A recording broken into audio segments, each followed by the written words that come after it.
Okay, so this is something that's been honestly like keeping me up at night. World War III. You see the headlines everywhere. It's enough to make anyone a little freaked out, right? Yeah, for sure. And you guys reached out wanting to know, like, is this real? Is this all just hype, or is this a real threat? So we've got a ton of sources to dig into for this deep dive, expert analysis, historical context. We even found some firsthand accounts to kind of help us figure all this out. Right. It's definitely the question on everyone's mind right now. And, I think even the term World War III, it has so much weight to it, Yeah. And the Wikipedia article we have, it points out that this term's been around since at least 1941. Oh, wow. Before Pearl Harbor.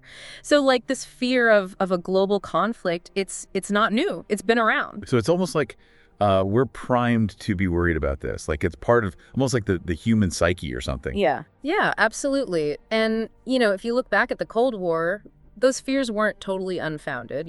That same Wikipedia article, it mentions a few close calls, right, where things really could have gone south quickly. The Cuban Missile Crisis, obviously. Oh, yeah, that's like History Class 101. Right. The U.S. and the Soviet Union basically staring each other down. Nuclear weapons and all. Exactly. Yeah. Terrifying. Absolutely. But there were other incidents too, right? Yeah, I bet. Ones that maybe didn't, make it into the textbooks. Right. Exactly. Like 1983, this thing called the Able Archer exercise, Right. where the Soviets, they really thought that a NATO military exercise was an actual attack. Oh, wow. And they actually put their nuclear forces on high alert. Oh, my gosh. So, it really shows how easy it is to miscalculate and how quickly things can just get out of control. Which, that kind of brings us to what's going on right now with Ukraine, right? It's everywhere. You can't miss it. And it's hard not to see that as a potential, starting point for something much, much bigger. Right. We've got Charles Michel's speech at the UN, and he actually talks about the possibility of World War III. Yeah. You don't hear that every day, right? No, not from someone like him. And it's not just expressing worry. Right. He condemns Russia's invasion. He says it's a violation of international law, pledges support for Ukraine. But what makes this even more complicated is how easily this could go outside Ukraine's borders. Right. And speaking of that, we've got this Global Times article that says the U.S. is pushing this Ukraine today, Taiwan tomorrow kind of narrative. Right. And that's where things get really interesting because, the Global Times, it's a Chinese state-affiliated media outlet. Yeah. So their take on this is super important to understanding, how China is viewing this whole situation, right? And by, them connecting Ukraine and Taiwan, they're kind of implying that if there's any kind of intervention in Ukraine, that could set a precedent for Taiwan, which of course China sees as part of its territory. So are they trying to warn the U.S. off of Ukraine by bringing up Taiwan? Is it like a power play or something? Yeah, it's definitely a strategic move, aimed at trying to influence how the U.S. acts with foreign policy. And it really shows how these regional conflicts, they can have huge ripple effects globally, pulling other countries in and maybe even setting the stage for a much wider war. And talking about a wider war, we can't ignore this idea of a new axis forming, right? Yeah. Some analysts are pointing at Russia, China, Iran, and North Korea. Yeah. They're all kind of teaming up, right? challenging the world order as it is. Yeah, there's definitely a sense that these countries are working together more and more. And we're actually seeing it happen. That article on the Ukraine-Russia war, it mentions North Korea is actually sending troops to help Russia, which is pretty concerning. Yeah. Yeah, it's a sign that these countries are willing to, put their combined power behind challenging the U.S. and its allies. Right. But it's important to remember that, just because they're cooperating doesn't automatically mean it's a world war like we think of it. The excerpts from that Boston University professor, he makes a good point about being careful with throwing around that term World War III too quickly. Yeah. We have to think about what actually makes a world war a world war. Right. And does this actually fit that? Okay, yeah. It's easy to get caught up in the fear of it all and jump to conclusions. So even if a full-blown, boots on the ground everywhere World War III, even if that's not tomorrow, you can't deny that the chances of a major conflict are really high right now. Yeah. And it's not just about, the traditional battlefields. We've got to consider like all these other things that could push us toward a really bad situation. You're absolutely right. And one of the biggest concerns, Jamie Dimon actually brings this up, is nuclear proliferation. Yeah. He says it's the biggest risk to humanity. And the excerpts that you shared, they totally back him up on that. Yeah. The more countries that have these weapons, the higher the chance they get used, intentionally or not. That's a terrifying thought. And it's not just like, the big countries, right? Right. It's what if smaller countries or even terrorist groups get their hands on them? Exactly. That's the real nightmare scenario. Yeah. And then there's cyber warfare, which I feel like people don't talk about enough. Right. Like it's this whole other battleground. Yeah, it's a hidden front line, really. And it could like completely cripple infrastructure. Oh, absolutely. Cause panic, just total chaos. It could lead to escalation, without anyone even intending it. Right. That's really scary. Yeah. It's not as in your face as tanks and missiles and stuff, but the damage could be just as bad, maybe even worse. Absolutely. And the thing is, it's constantly changing. Every day there's a new way to exploit a system, a new vulnerability. Makes you wonder if we're really prepared for a world where wars can be started with like a click of a mouse. Yeah, that's a really, really good question. So we've covered a lot here. We've looked at history. We've looked at what's happening right now with all these geopolitical tensions, all these new threats. And it all comes down to like the big question, right? Is World War III inevitable? I mean, that's the million-dollar question. And honestly, there's no easy answer. We've laid out a lot of concerning stuff, but we can't forget that it's not like a done deal. Okay, so there's still hope. I'll Yeah. admit. After all this, I'm feeling a little overwhelmed. Understandable. It's a lot, but I think it's helpful to look at what the experts are saying. Like the professors from Texas A&M, they don't think what's happening now actually meets the definition of a world war yet. Okay. They see it more as like a bunch of smaller conflicts, Okay. all happening at the same time, Right. each one with its own set of issues. So not a global war yet, but still dangerous. Exactly. And they say that these conflicts, while worrying, they're not the same kind of existential threat as, say, like the Cold War. Okay. Where it really felt like the world was on the verge of total nuclear annihilation. I guess that's slightly comforting, but it still feels like, I don't know, like we're walking a tightrope here. One wrong step, Yeah. and everything could go really, really wrong. Mm-hmm. What else should we be thinking about as we try to understand, how serious this all really is? Well, I think it's a good way to put it, and I think that's why we see people like Charles Michel pushing for like a whole system reboot. Right. Yeah. Globally. He says the current structure, especially the UN Security Council, it's just not equipped to deal with like all these 21st century problems. It was created after World War II. Right. Exactly. The world was in a completely different place back then. Totally. Michelle, he specifically wants to reform the Security Council, Okay. make it more inclusive, give permanent seats to Africa and Latin America, Yeah. places that haven't really had much of a say in global decisions historically. Makes sense. He also wants like regional organizations to have more power in the UN. Mm-hmm. His whole point is a more representative Security Council, one that, actually reflects what the world looks like today, would be better at handling these crazy, complicated problems we're facing. Yeah, that's an interesting thought.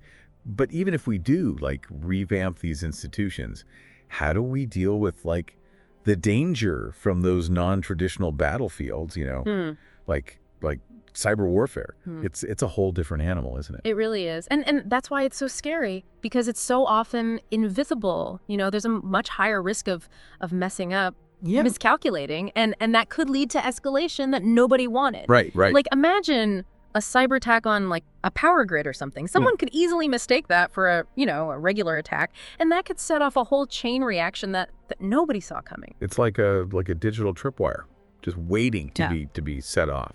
And once it is, it's like, how do you even stop it? Exactly. And think about like power grids going down, financial systems crashing, communication networks shutting down.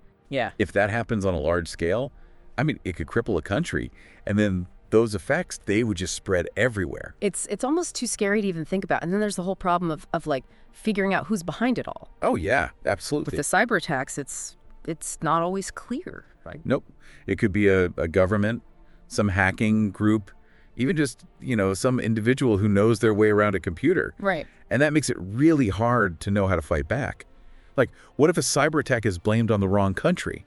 Oh. That could lead to an actual, military response. Things could escalate from something relatively small to something really, really bad really fast. So cyber warfare is a real threat, and it's one we might not even fully understand yet. It feels like we're still figuring it out as we go. I think that's a pretty fair assessment. We're still in the early stages of understanding what cyber warfare really means and how to manage the risks. It requires us to totally rethink how we approach defense and deterrence. Yeah. All this talk about these global systems and these digital threats, it's super important. Yeah. But I kind of want to bring it back down to the human level for a minute. Yeah. It's easy to get caught up in the big picture and forget about the people whose lives are actually at stake here. Absolutely. I mean, it's easy to lose sight of that, the human cost when we're talking about global strategy and fancy weapons and all that. But at the end of the day, it's people who suffer the most in any war. I mean, we're seeing it right now in Ukraine. Yeah. The civilian casualties are just heartbreaking. Yeah. And all those stories of refugees having to leave their homes, it's a harsh reminder of what conflict really means for people. Yeah. And that's just one conflict. Right. In one part of the world. And we can't forget about, the psychological impact too. Yeah. The constant fear, Yeah. the uncertainty, the threat of nuclear war. I mean, it affects everyone, even people far away from the fighting. Right. It's like a collective trauma. It's hard to even imagine, what would happen after a full-on World War III. It wouldn't just be the physical destruction. It would be this shattering of our hope, Yeah. our sense of security for the future. And that's why it's so important to find ways to prevent it from even happening. Right. We need to find a path to peace, even when it seems impossible. We have to go beyond just preventing war and try to create a world where peace is real, sustainable. That sounds great, but how do we actually get there? Mm-hmm. What can we, as individuals, actually do? It's easy to feel totally helpless when we're talking about stuff this big. I know, it can feel that way. But we're not powerless. Our voices matter. Okay. First, we have to stay informed, and we have to talk about this stuff, have real Right. discussions. It's easy to just focus on the headlines, the scary stuff. Yeah. But we need to look deeper, understand the nuances, Right. and question the assumptions that are being thrown at us. So no burying our heads in the sand. We have to be, active in shaping the future, even if it feels impossible. Exactly. We need to support organizations working for peace, for diplomacy. We need to hold our leaders accountable. Right. And fight for policies that promote understanding and cooperation, not aggression and division. It's a tall order, Yeah. but you're right. The stakes are just too high to ignore. We have to at least try. Is there anything else that stands out to you from the research? It all comes down to changing how we think. We need to move away from this idea that for one country to win, another one has to lose. Right. We got to find ways to work together, collaborate on solutions to these problems that threaten all of us. It doesn't matter where we come from, what kind of government we have. So less us versus them and more we're all in this together. Exactly. That's a big ask though, right? I mean, especially with how divided things are right now. I mean, within countries, between countries, it's a mess. It's definitely not going to be easy, but I really think it's the only way we're going to avoid something as awful as World War III. Yeah. Think about what really causes conflict, Poverty, inequality, injustice, climate change. These things affect everyone. Right. And no single country can fix them on their own. It's all connected, isn't it? It's like trying to untangle this huge knot. Yeah, exactly. We need a different approach, something more holistic, something that recognizes that these problems are all linked. And the solutions have to benefit everyone, not just, a handful of people. When we started this deep dive, I was feeling, I'll be honest, pretty pessimistic. But hearing you talk about working together, finding common ground, it does give me a bit of hope. It's not about pretending everything's perfect, right? Yeah. It's about realizing that we all have a responsibility to try and make things better. Absolutely. We can't just give in to cynicism and despair. We have to believe that a better world is possible and then actually work to make it happen. I like that. Yeah. Okay, I'm feeling a little better now, even though this has been, a pretty intense conversation. It's definitely given me a lot to to think about? Good. That's what we were hoping for. And remember, this is an ongoing conversation. Things are changing all the time. So, stay informed, keep asking questions, keep talking to people who see things differently. Right. That's how we learn and grow. Yeah, absolutely. And to everyone listening, I hope you'll do the same. Don't just take our word for it. Do your own research, come to your own conclusions, and most importantly, don't be afraid to speak up. Demand a better future. Your voice matters. Couldn't have said it better myself. The future isn't set in stone. We get to shape it. We can choose to give in to fear and division, or we can choose hope and cooperation. The choice is ours. So on that note, I think that's a wrap for us. We've really dug into this whole World War III thing, from the history to what's going on right now to all these new threats we have to worry about. It's been a heavy conversation, but a really important one, I think. It really has. And as we've talked about, it's not just about preventing war. It's about building a world where peace is real, something we actually live. And that's something worth fighting for. So to all of you listening, I'll leave you with this. If the way things work globally right now isn't stopping conflict, what needs to change? What needs to happen to make the world a safer, a fairer, a more peaceful place? It's a question we all need to think about and work towards. So until next time, keep learning, keep questioning, and keep pushing for a better future.